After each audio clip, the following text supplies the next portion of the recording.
अचानक घरी पाहुणे आले आणि झणझणीत काही चमचमीत असा बेत बनवायचा असेल भाजीचा, पण भाजीला काही नसेल तर आता टेन्शन नाही. तर आपण आज करणार आहोत मोदकाची भाजी.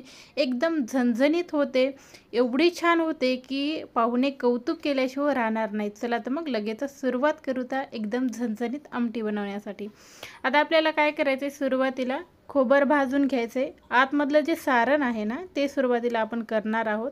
तर पहा, इथं खोबर घेतलेलं आहे मी एक वाटी खोबऱ्याची कीस आहे. छान अशी गुलाबी कलर होईपर्यंत तिला भाजून घ्यायचं आहे. भाजून झाली की आपल्याला भाजून घ्यायचे आहे शेंगदाणे.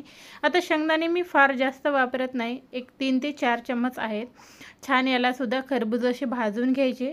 त्याच्यानंतर त्याच पॅनमध्ये मी तीळसुद्धा घालून घेतले 2 ते 3 चम्मच. आता याला जास्त वेळ लागत नाही, 1 मिनिटामध्ये हे भाजून तयार होतात. एका साईडला करायचे आणि गॅस बंद करायचा.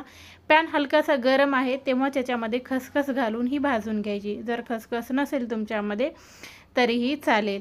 तर पहा, इथं 3 चम्मच खसखस आहे. सगळं आपलं हे भाजून झालेलं आहे सारण. आता आमटीसाठी आपल्याला काय करायचं आहे, कांदा भाजून घ्यायचा आहे. आता सारणाचा मसाला आपला तयार झालेला आहे. आमटीचा जो रस्सा आहे ना भाजीचा, त्याच्यासाठी आपल्याला करायचे आहे कांदा. तर पहा, कांदा मी छान असा भाजून घेतला आहे. 3 कांदे आहेत.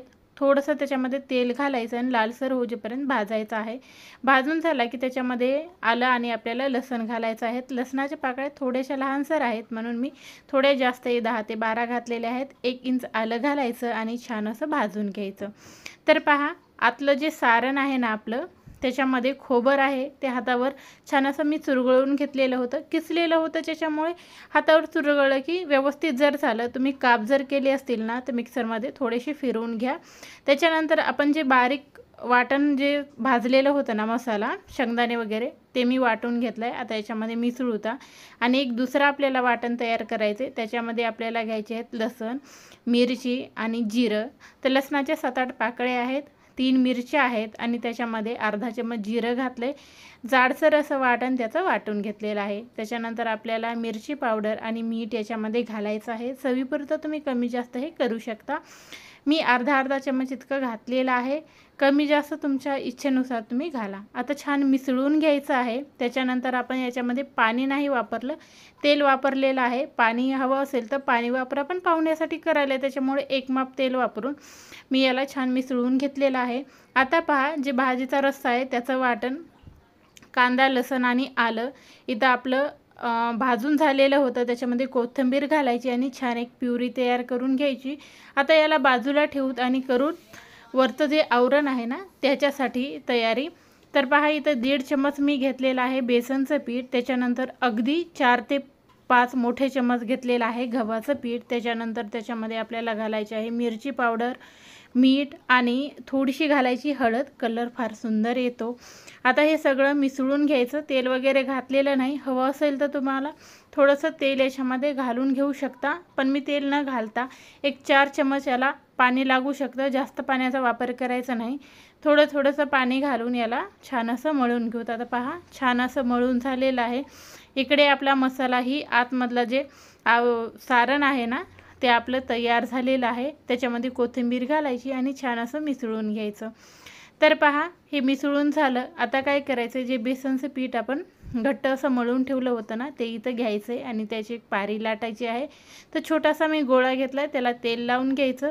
असंच जर लाटून घेतला तर पोळीपाटाला चिटकेल. त्याच्यामुळं अगदी थोडंसं आपल्याला तेलाचं याला बोट फिरवून घ्यायचं आणि या पद्धतीने याला लाटून घ्यायचं आहे. खूप जाडीची करायची नाही किंवा खूप पातळ करायची नाही. खूप जाडीची झाली तर खायला तेवढं चव लागत नाही, शिजायलासुद्धा वेळ लागतो. आणि खूप पातळ जर झाली तर मधलं जे आवरण आहे ना ते बाहेर येतं. त्याच्यामुळं साधारण जाडीची लाटून घ्यायची. पहा, या पद्धतीने. आता काय करायचे, याच्यामध्ये जसं आपण पुरणाचा मोदक तयार करतो ना, मध्ये पुरण भरून, अगदी त्याच पद्धतीने जसं तुम्हाला कमी जास्त मधलं जसं आवरण आवडेल ना त्या पद्धतीने हे भरून घेऊ शकता. मी मोठा 1 ते 1.25 चम्मच असं घालून घेतलं, 1 चम्मच आणि थोडंसं. आणि छान याला कळ्या पाडून घ्यायच्या आणि या पद्धतीने आपल्याला मोदक बंद करून घ्यायचा आहे. तर पहा, एक मोदक आपला तयार झालेला आहे. याच पद्धतीने दुसराही करूता. जे आपली पारी आहे वरची ते एकदम जाडसर ठेवायची नाही किंवा पातळी ठेवायची नाही, साधारण जाडीची लावायची आहे। आणि जेवढं तुम्हाला त्याच्यामध्ये घाला वाटेल ना तेवढं आवरण इथं घालू शकता।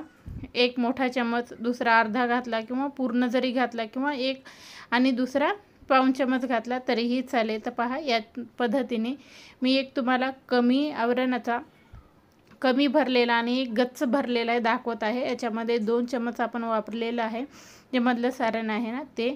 तर पहा या पद्धतीने आपल्याला मोदक हे बंद करून घ्यायचं आहे आणि सगळेही मोदक याच पद्धतीने करून घ्यायचे। तर आपले मोदक तयार झालेले आहेत। आता आपल्याला रस्सा करायचा आहे, त्याच्यासाठी काय करायचं आहे, तेल थोडंसं जास्त वापरायचं, भाजीला चव छान लागते। इथं मी 3 ते 4 माप तेल घालून घेतलं आहे। त्याच्यामध्ये जिरं आणि मोहरी आपल्याला घालायची आहे, अर्धा चमच। दोन्ही घालून झाले की त्याच्यामध्ये जे आपण वाटण तयार करून ठेवलं होतं ना, लसूण, जिरं आणि आल्याचं, ते याच्यामध्ये घालून घेतलं आहे। आपण कोथिंबीर घातली, त्यानं कलर थोडासा त्याचा बदललेला आहे। त्याच्यानंतर आपल्याला मसाले घालायचे आहेत। त्याच्यामध्ये मिरची पावडर इथं थोडंसं मी जास्त वापरलेलं आहे, अर्धा चमचपेक्षा वर।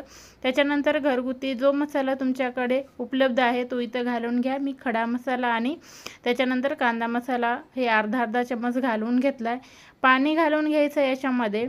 आता तुम्हाला जेवढा रस्सा पाहिजे तेवढं पाणी घालून घ्या। त्याच्यानंतर हातावर चुरगळून आपल्याला घालायची आहे कस्तुरी मेथी, अर्धा चमच धनेपूड घालायचं आहे, 1 चमच घातले तरीही हरकत नाही। त्याच्यानंतर आपल्याला त्याच्यामध्ये कोथिंबीर घालायची आणि जेवढं पाहिजे तेवढं तुम्हाला पाणी घालून घ्या, चवीपुरतं मीठ घालून घ्या। आता काय करायचं, याला अर्धवट झाकण झाकून छान दणदणीत एक उकळी फोडून घ्यायची आहे। तर पहा छान अशी उकळी फुटलेली आहे आणि आपले मोदक सुरुवातीलाच आपण तयार करून ठेवले होते ते याच्यामध्ये घालून घ्यायचे आहे। तर मोदक असेच आपण तयार करून उघडी अशी ठेवायचे नाही, डब्यामध्ये वगैरे भरून ठेवा किंवा एखाद्या कपडा झाकून ठेवल्या तरीही चालेल, नाही ते क्रॅक पडल्यावर खूप लवकर असे ते मोकळे होतात जेव्हा आपण या रस्स्यामध्ये घालूत ना तेव्हा। त्याच्यासाठी काय करायचे, कपडा वगैरे घालून ठेवा किंवा आधी रस्सा तयार करा, नंतर हे करायला थोडासा वेळ लागतो, त्याच्यामुळे मोदक आधी तयार करून ठेवायचे, नंतर हा रस्सा तयार करायचा।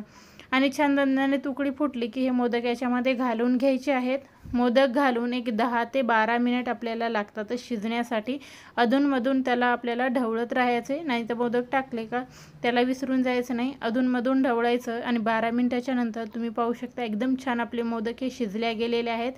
त्याला पहा ओळखायचे कसे, तर त्याच्या खालच्या भागाला ना जो खड्डा आहे ना तो खड्डा त्याला व्यवस्थित पडतो, थोडंसं हाताने सुद्धा एकदम मऊ अशी त्याची पारी होते।